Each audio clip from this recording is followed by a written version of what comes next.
I actually really like the movie Twister, and I realize that as people who, many of you have grown up in Oklahoma, you realize if you've seen the movie Twister that it is ridiculously over the top. And unlike anything you've probably ever actually seen here in Oklahoma, and I've actually have friends who don't live in Oklahoma who have said, is the movie Twister what it's like to live in Oklahoma?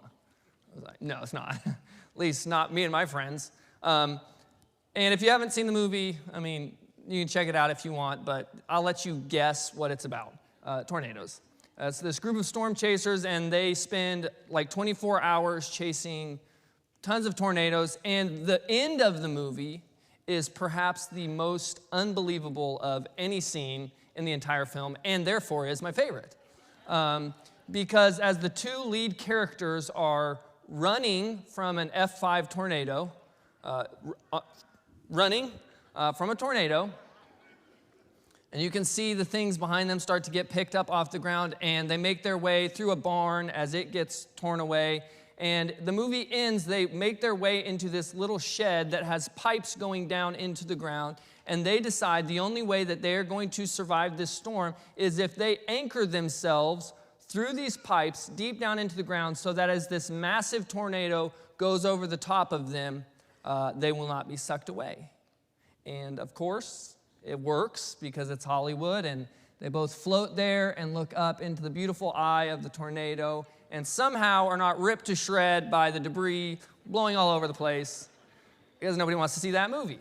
Now you see why I should have let Gary's intro be the intro. So the movie is unbelievably ridiculous, but as I was preparing for this lesson, for some reason that scene at the end of the movie popped into my mind. And the reason is because tonight we are going to talk about the importance of being anchored in the midst of a storm. And as ridiculous as that movie is and as wild as that scene was, the reason they were able to survive that storm was because they anchored themselves to something that was strong and to something that was sure. And while I would not recommend you try that, I do think that when it comes to the storms that we face in our lives, it is important that we are anchored to something that is sure and strong. Now, that's not pipes that work their way down into the ground. That's Jesus Christ. Matthew 7 tells us that the wise builder is the one who builds upon the rock, so that when the storms of life come, the house holds up. When we are facing the different challenges and struggles that we've been talking about over the last couple weeks, it is important for us to know that we are built on the rock, that we keep our focus on Christ. And so tonight we are actually going to talk about some truths that I think will help us remain anchored to Christ in the midst of those storms. But before we do that, I want us to spend a little bit of time jumping in a little bit more into what Gary mentioned here in chapters 38 through 41. Most of the book of Job is this back and forth conversation between Job and his friends. And like every other sermon series I've ever heard on Job, we're going to cover the first couple chapters, and then we're going to skip all of that, and then we're going to come to the end. But I've plugged it once, I'll plug it again. Mel is teaching a class on Job, and now I'm going to make a promise for Mel. I hope you hold. He's going to teach through Job. Go, listen. I mean, there is very interesting stuff as you work your way through that dialogue. We just simply don't have time for it. But I'll give you the SparkNotes version. Job's friends are not very good friends. They show up, they try to comfort Job, and their comfort it's wrong. They have the wrong view of God. They think if you are experiencing wrongs in your life, you must be the problem. And Job continues to argue for the fact that, look, I've not done anything. This isn't because of me. Job's friends, they just dig in deeper. And finally, as Gary mentioned, in 38 of Job, chapter 38, God finally speaks up. He has allowed this dialogue kind of happen, and Job finally gets a response from God. God is not speaking necessarily to the friends. He responds to Job, because Job's question is, God, why? Why have you been allowing these things to happen to me? And so God finally speaks up, and after all of Job's questions, instead of responding with an answer, God responds to Job's questions with some of his own questions. Some questions for Job, and we're not going to read through all of these, but here are some of the questions that God has for Job that Job has kind of been wrestling with. He asks Job in chapter 38, verse 4, he said, "Hey, Job, when I laid the foundations of the earth, in the very beginning, when I laid the foundations of the earth, were you there? Job, were you there with me? When everything was created, were you there?" Job doesn't answer, but we know the answer. Well, no. Chapter 38, verse 12, God says, have you ever commanded the morning? In other words, have you ever made the sun come up in the morning? Ever made a day start, Job? I have a hard time getting my day to start, just getting my eyes open, let alone letting the sun come up. God said, "Job, you ever done that?" No, I didn't think so. Chapter 38, verse 34, he said, "Job, can you lift up your voice and make the rain fall? You got the ability to do that, Job?" Nope. In other words, God is telling Job, "Job, I need you to remember who I am, and I need you to remember who you are." Now, if you were reading this book for the first time, that may seem to you like a harsh answer. Whoa, God, Job has been through all of this suffering that you allowed him to go through, and he just wants some answers, and your answer is, "Job, you're not me." And I think there are some who hear that, and they have a problem with it. They go, whoa, whoa, whoa, whoa. Who is God to say these things to Job? And if that's your question, I think some of God's answers to Job would be his answer to you as well. Where were you when I laid the foundations of the earth? Have you ever caused a day to start? Have you ever caused the rain to fall? We need to remember who God is and who we are in relation to God. And so after all of this takes place, Job hears God's reply, and the section that Gary just read in verses 1 through 6 of chapter 42 is his response. Job realizes, I need to be quiet. It's not my place to be saying what I've been saying. I don't know why these things have been happening in my life, but I'm not God. I have no place to call God out for what he's been doing. And so when Job says he repents, I don't think it means that he is repenting from a sin. We're told multiple times in Job doesn't sin with his mouth during this process. I think what he's saying is, I turn back from those things I was saying. God, wasn't my place to ask those questions. It's not my place to challenge you. You're God, I'm man. I'm going to be quiet now. I've said a lot, and now I realize I've been saying things I don't understand. I don't understand the things I've said. And so Job recognizes it's not his place to know.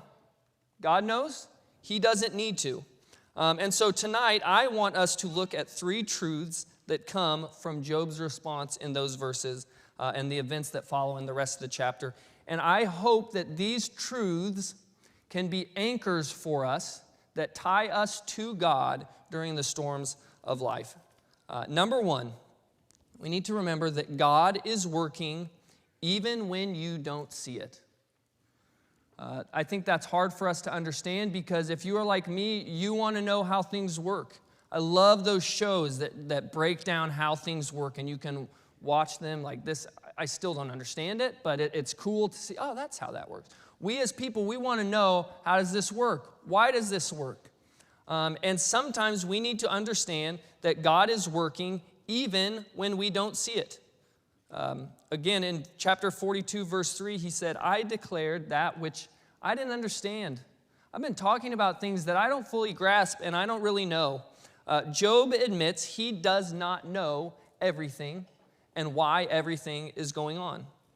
He said, these are things too wonderful for me, which I did not know. Job comes to the realization that God knows these things, I don't, and that's the way it's supposed to be. We know from chapter 1 why this is happening. We, as the reader, we've got to see like the backstage, behind the scenes. We know why it's happening, but Job doesn't.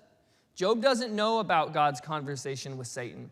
Job doesn't know that this is an opportunity to test Job. He has no idea. We get to see that, but Job doesn't.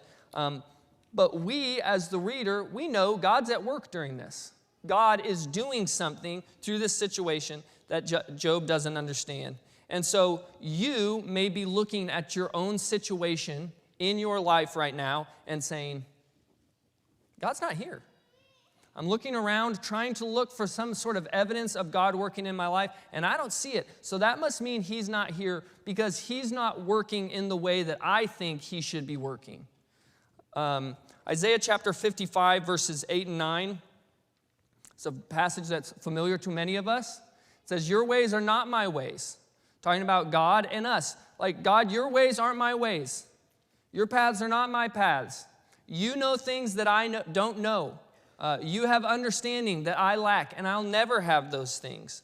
And so we may not understand God and how or why he works in certain ways, but we have to understand that even when we don't see him working, he is. We may say, I wouldn't have done things this way. This isn't how I would have done it if I was God. If I were him, I think I'd have done things a little bit differently. That may be our perspective. But the truth is, God's working even when we don't see it.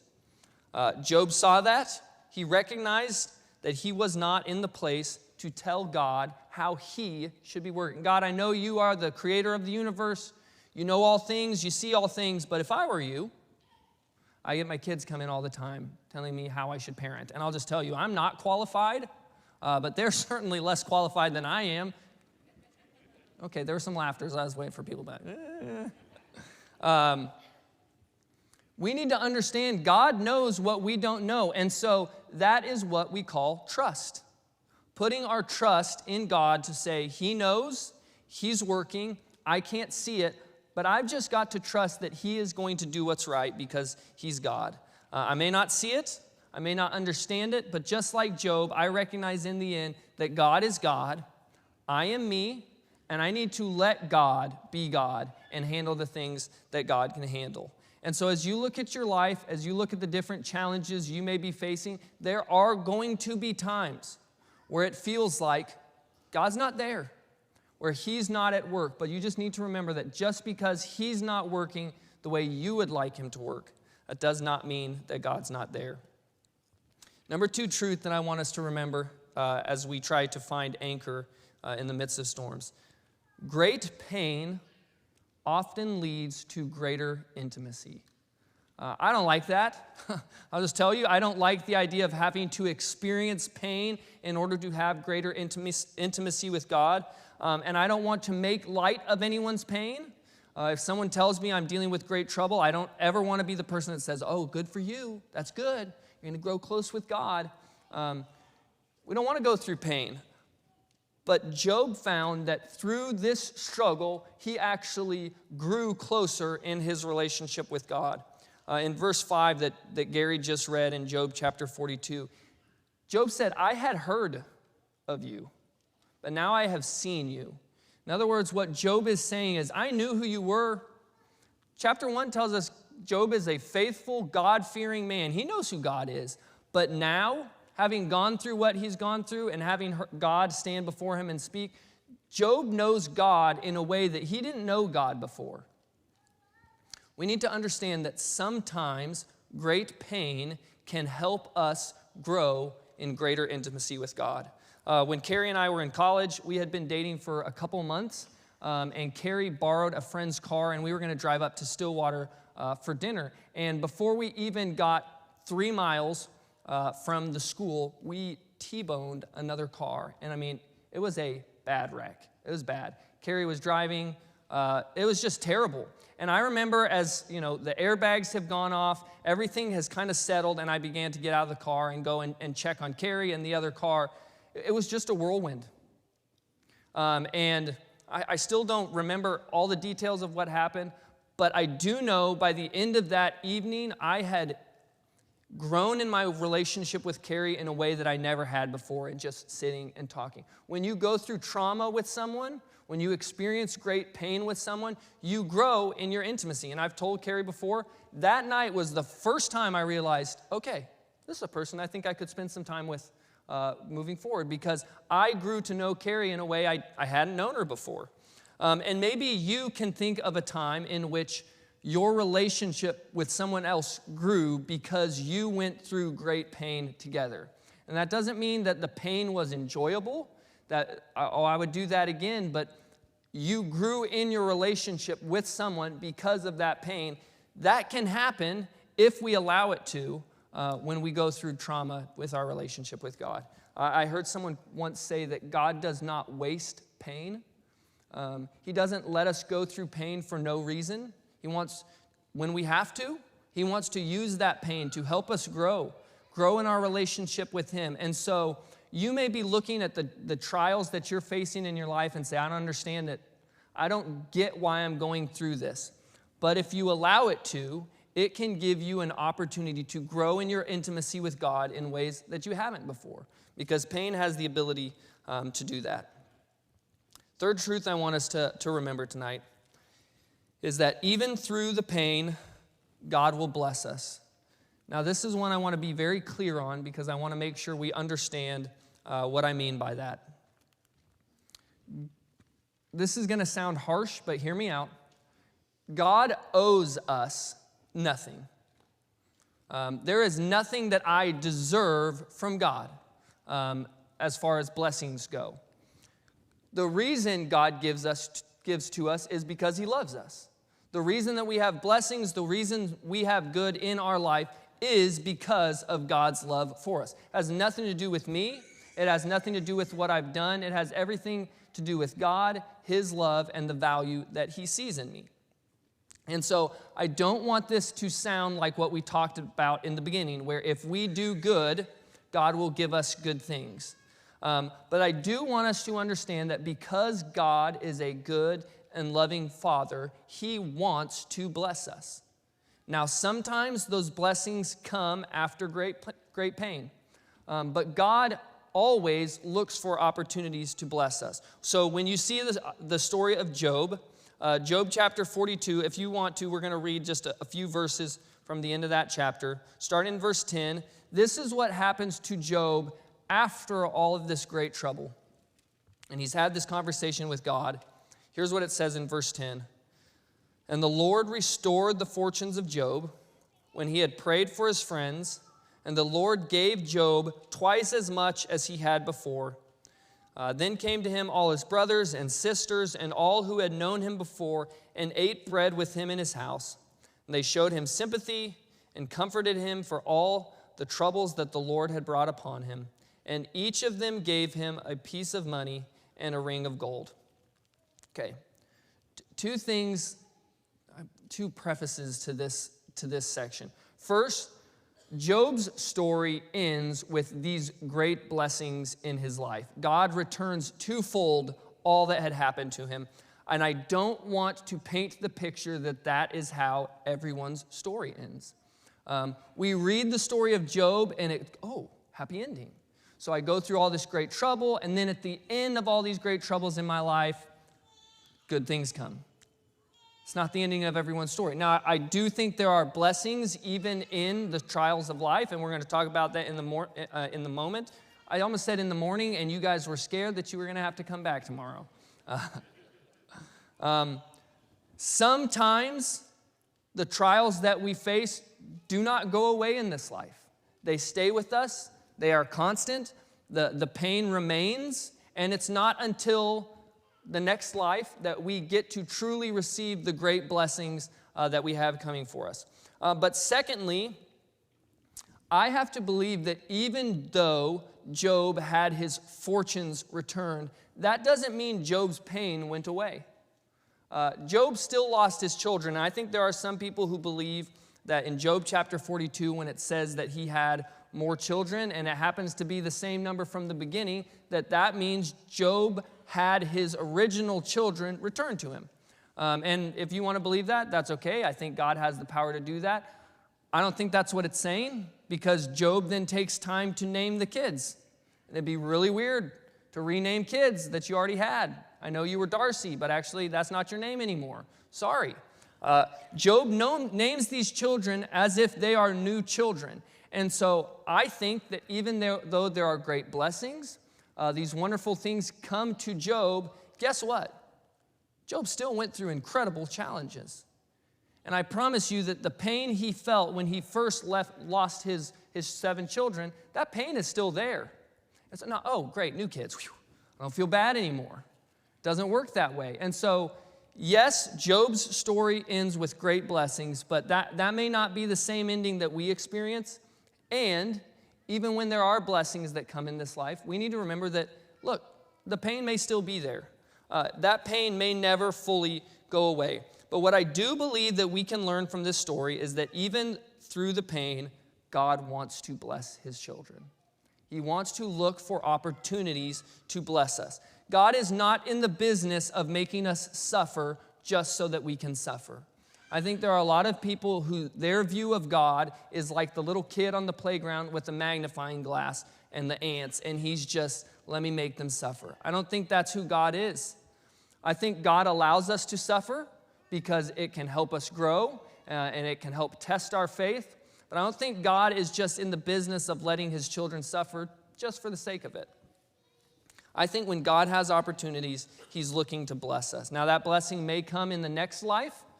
Those blessings may come as smaller blessings in the midst of the pain that we're experiencing. But I think it's important for us to remember that God wants to bless us. He's going to look for opportunities to bless us. And so I think it's important to remember 2 things as you go through struggles. Number 1, I think it's important to remember the blessings that you do have.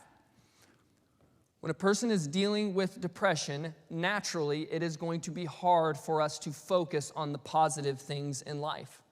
When we're down, when we are feeling depressed, it's hard to see the good in life. It really is. And so I think it's good whether it's just making a mental note, whether it's sitting and meditating on the good things in your life, or sitting down and writing them out. I think it is good for us to remember the blessings that God gives us, even in the midst of pain. On the other side of the church building, over in the classroom that they use for our recovery program, I don't know if it's still hanging up there, but there was a big sheet hanging up for a while, and it was just all these things they were thankful for written out on this piece of paper. And it's everything from the big stuff in life to the little things in life. And it's such an encouragement for individuals who are working through some struggles in their life to say, you know what, even through the struggles, there's good. There's good that's going on. And I'm just telling you, that's good for all of us to do. To, in the midst of our pain, go, you know what, I am struggling, and there are things that I'm hurt by right now, but I need to take inventory of the blessings that I have in my life. And so I think it's important to remember that. I also think it's important for us to take time to remember the blessings that are to come, whether that's in this life or in the next life. We've already talked about the fact that pain is temporary. For some of us, that pain may not last through this whole life, and we'll get back to a place in our life here on this earth where we're more at peace. And for some of us, those blessings may come down the road, but I think it's important for us to remember that because God is a good God that blesses us, there are good things coming. As a motivation for us, as an encouragement for us, as a reminder for us.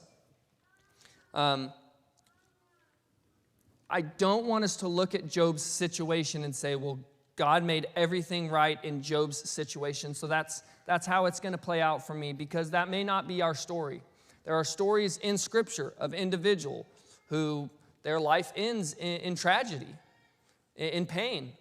You may know individuals that the end of their life came with great trials, great struggles. And it's not fair for us to sit back and say, well, then you must not have been faithful like Job. That goes back to having the wrong view of God. However, I think from Job's story, we do learn that God wants to bless his people. And I think that when we're dealing with the depression that often comes with trials in life, it's important for us to remember that God is a good God, and he is looking for opportunities to bless us. The storms of life will come. And those storms, just like with Job, are often what lead us to a place of depression. Now, we've already mentioned the fact that not all depression works that way.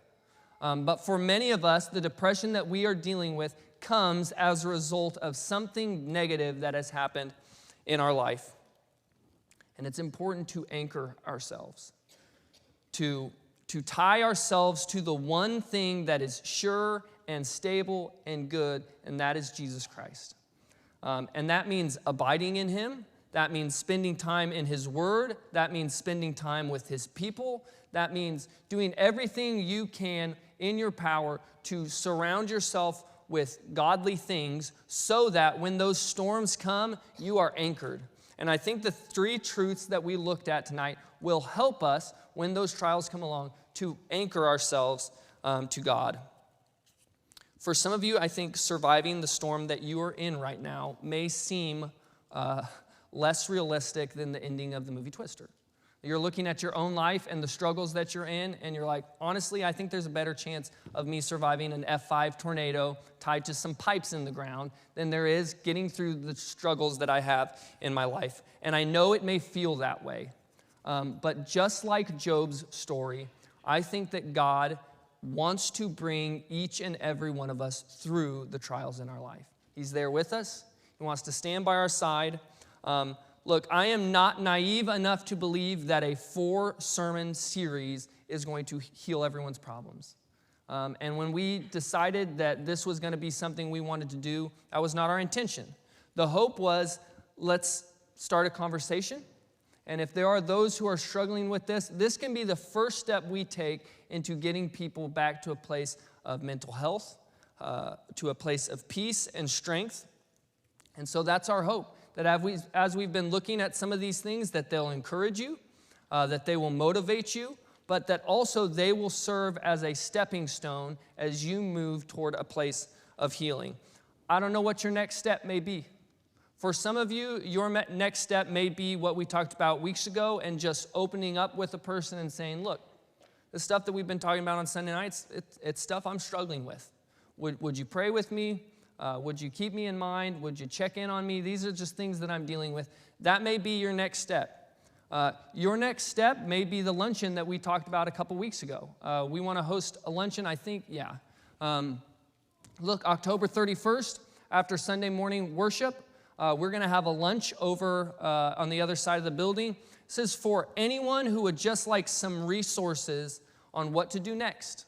We have a professional counselor coming in, and his whole purpose is just to answer some questions about counseling and what we can do. I mean, for some of us, the idea of counseling is scary and new, and we're not really sure how to navigate that. He's going to come in and answer some of those questions.